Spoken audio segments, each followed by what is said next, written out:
গণতন্ত্র ফেরত দে, বিশ্বাসঘাতকের বাচ্চা।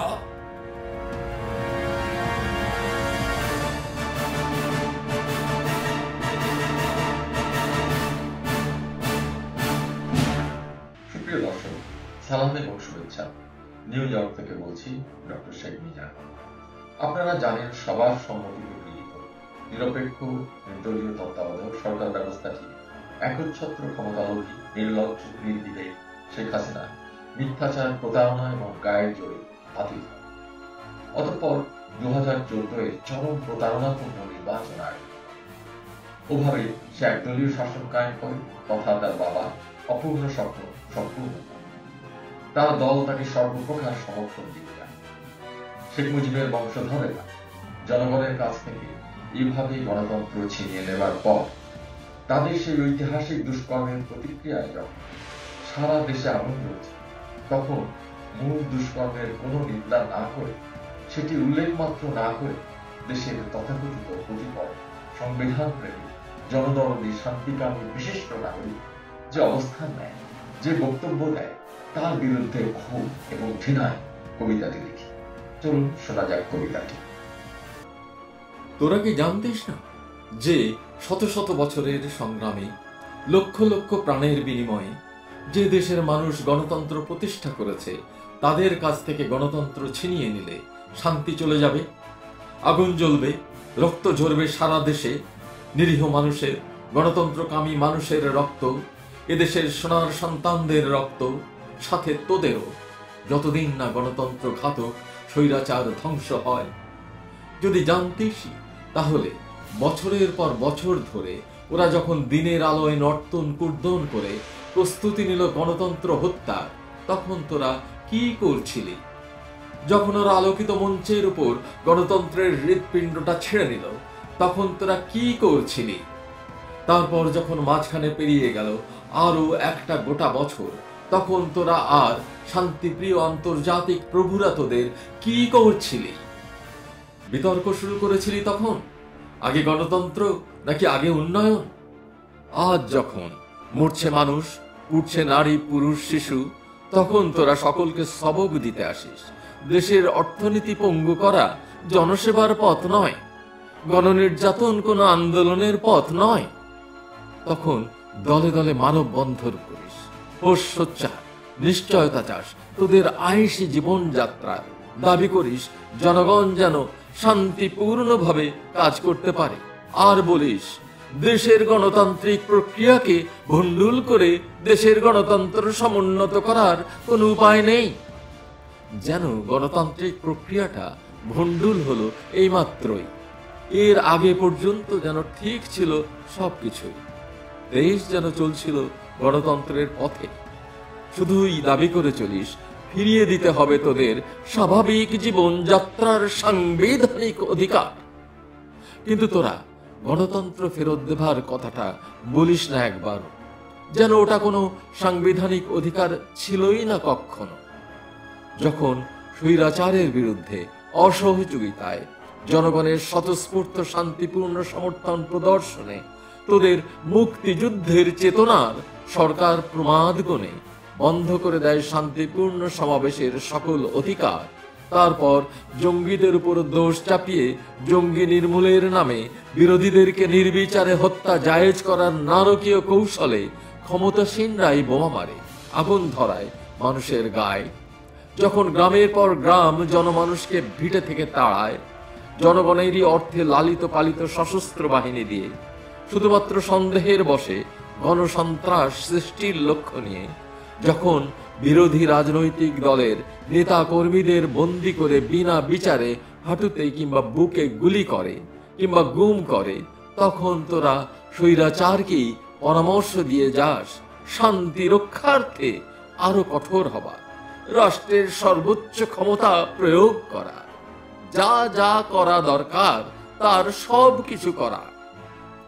জনগণের জন্য তোদের গম্ভীরাশ্রু থামে না, দুর্ভাগা মানুষগুলোর জন্য হোস দরদে যারে যা, তবু একটুও দেখিস না, বলিস না একবার আবশ্যক ছিল এক্ষুনি গণতন্ত্রকে মুক্তি দেবার।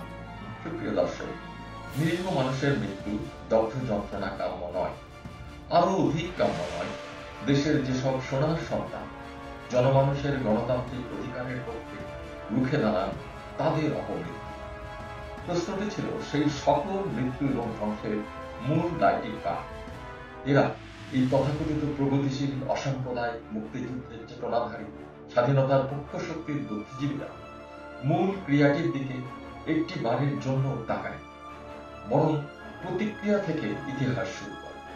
ঠিক যেমনটি আমরা প্যালেস্টাইনের মুক্তিযোদ্ধা হামাস কর্তৃক 2023 সালের 7ই অক্টোবরের হামলা এবং পরবর্তী ইসরায়েলি গণহত্যার বিষয়ে মহাভণ্ড, নির্বিবেক, নৃশংস পশ্চিমা পরাশক্তিগুলির বেলাতে তারা প্যালেস্টাইনিদেরকে নিপীড়ন, নির্যাতন, খুন করে তাদের ভিটে মাটি কেড়ে নেওয়ার মূল মহা অপরাধটির কথা উল্লেখই করে না, বরং প্রতিক্রিয়া থেকে ইতিহাস শুরু হয়।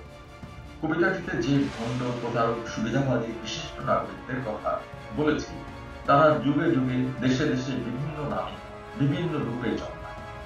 এখানে তাদের পরিচয়টা স্পষ্টভাবে জানিয়ে রাখলেই বোঝায় ভালো, কারণ তাতে গণতন্ত্র হরণকারীদের সেবাদার, ভণ্ড, বিশ্বাসঘাতক সুবিধাবাদীদের চেহারা, সুরত, ভাবভঙ্গি, গতিবিধি কেমন হয় সে সম্পর্কে একটা মূর্ত ধারণা পাওয়া যায়। 2015 সালের 20 জানুয়ারি রুখে দাঁড়াও বাংলাদেশ নামের এক তথাকথিত প্রগতিশীল অসাম্প্রদায়িক গণতান্ত্রিক মুক্তিযুদ্ধের চেতনাধারী স্বাধীনতার পক্ষ শক্তি সংগঠন শান্তির জন্য মানববন্ধনের আয়োজন, আর সেখানে সব উচ্চশিক্ষিত সুবিধাবাদী মহাভণ্ডের দল, মেকি জনদল, ভাবাবেগ, সাহিত্য, দর্শন, শিল্পকলায় পরিপূর্ণ ললিত বাণীর এক নাটক উপস্থাপন। সেখানে দেখা যায় সংগঠনের প্রধান, বিভিন্ন প্রকার রাষ্ট্রীয় পদকপ্রাপ্ত পদ্মভূষণ বুদ্ধিজীবী অধ্যাপক ডক্টর আনিসুজ্জামান বলেন, আমরা সব রাজনৈতিক দল, সরকার, বিরোধী দল সবাইকে বলতে চাই আমাদের সংবিধান প্রদত্ত অধিকার ফিরিয়ে দিন। আজকে দেশব্যাপী যে তাণ্ডব ঘটছে সেখানে নর, নারী, শিশু সবাই আক্রমণের শিকার। অন্ধ মায়ের একমাত্র ছেলে আজ আগুনে পুড়ে মারা যাচ্ছে। কলেজ ছাত্রীরা হাসপাতালে কাতরাচ্ছে। বাসের চালক বা হেলপার রুটি রোজগার করতে চান, দুর্বৃত্তদের হামলায় তারা দগ্ধ হচ্ছে। আমরা এসবের তীব্র প্রতিবাদ জানাই। তিনি আরো বলেন, দেশের অর্থনীতি পঙ্গু করা জনসেবার পথ নয়, গণনির্যাতন কোনো আন্দোলনের পথ নয়। আমরা চাই আমাদের স্বাভাবিক জীবনযাত্রা যেন অব্যাহত থাকে, আমরা যেন শান্তিপূর্ণভাবে কাজ করতে পারি।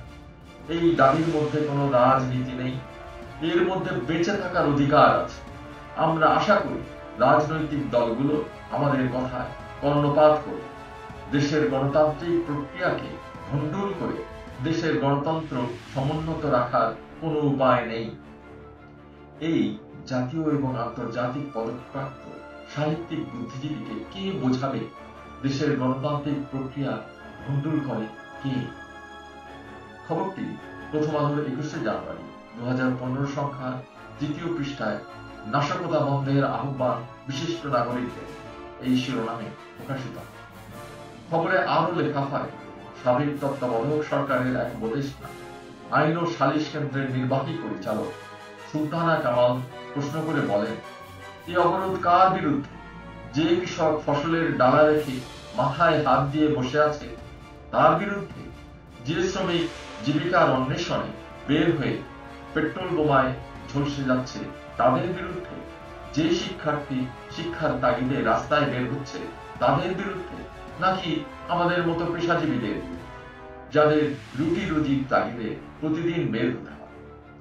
বিরোধী দলের নেত্রীকে উদ্দেশ্য করে তিনি বলেন, কার বিরুদ্ধে তিনি অবরোধ করছেন? যে মানুষ প্রতিদিন শান্তিতে বসবাস করতে চায় তাদের বিরুদ্ধে? এই প্রতিটি প্রশ্নের জবাব তাকে দিতে হবে। প্রয়োজনে রাষ্ট্রের সর্বোচ্চ ক্ষমতা প্রয়োগ করে হলেও দুর্বৃত্তদের দমন করে জনগণের জানমালের নিরাপত্তা নিশ্চিত করতে সরকারের প্রতি আহ্বান জানান। হ্যাঁ, আপনারা জানেন সত্যি রাষ্ট্র তার সর্বোচ্চ ক্ষমতা প্রয়োগ করেছে এবং এখনো করে যাচ্ছে। সাবেক তত্ত্বাবধায়ক সরকারের আরেক উপদেষ্টা রাশেদা কে চৌধুরী বলেন, আমরা শুধু উদ্বিগ্নই নই, আতঙ্কিত ও ক্ষুব্ধ। আমরা এ সন্ত্রাস চাই না। আমরা স্বাভাবিকভাবে বাঁচার ও স্বাভাবিক মৃত্যুর নিশ্চয়তা চায়। সাংবাদিক আবেদ খান বলেন, সহিংসতা বন্ধ করার জন্য যা যা করা দরকার সবকিছু সরকারকে করতে হবে। হ্যাঁ, সরকার যা যা করা দরকার তার সবকিছুই করেছিল এবং এখনো করে যাচ্ছে। এমন বক্তব্যদাতাদের মধ্যে আরো ছিলেন নাট্য ব্যক্তিত্ব রমেন্দ্র মজুমদার, তথাকথিত আন্তর্জাতিক অপরাধ ট্রাইব্যুনালের সরকারি কৌঁসুলি রানা দাশগুপ্ত, ঢাকা বিশ্ববিদ্যালয়ের ইতিহাস বিভাগের অধ্যাপক সৈয়দ আনোয়ার হোসেন, মুক্তিযুদ্ধ জাদুঘরের ট্রাস্টি সরওয়ার আলী ও জিয়াউদ্দিন তারিক আলী, আদিবাসী নেতা সঞ্জীব দ্রং প্রমুখ। শুধু দর্শক, এমনই ছিল আমাদের তথাকথিত সংবিধান প্রেমী শান্তিকামী বিশিষ্ট নাগরিকদের বাণী। জনগণ সংবিধান এবং গণতন্ত্রের জন্য বিলাপ। কিন্তু শিশু গণতন্ত্রটা আওয়ামী লীগ দলে বলে কিভাবে হত্যা করবে সেটা তারা কোনোভাবেই যেন দেখতে পায়। আমাদের স্বাধীনতার সর্বোচ্চ দাবি গণতান্ত্রিক অধিকারের যেন কোনো গুরুত্ব নেই। লক্ষ লক্ষ মানুষের রক্তের সাথে বিশ্বাসঘাতক যেন উল্লেখ করার মতো কোনো বিষয়ই নয়।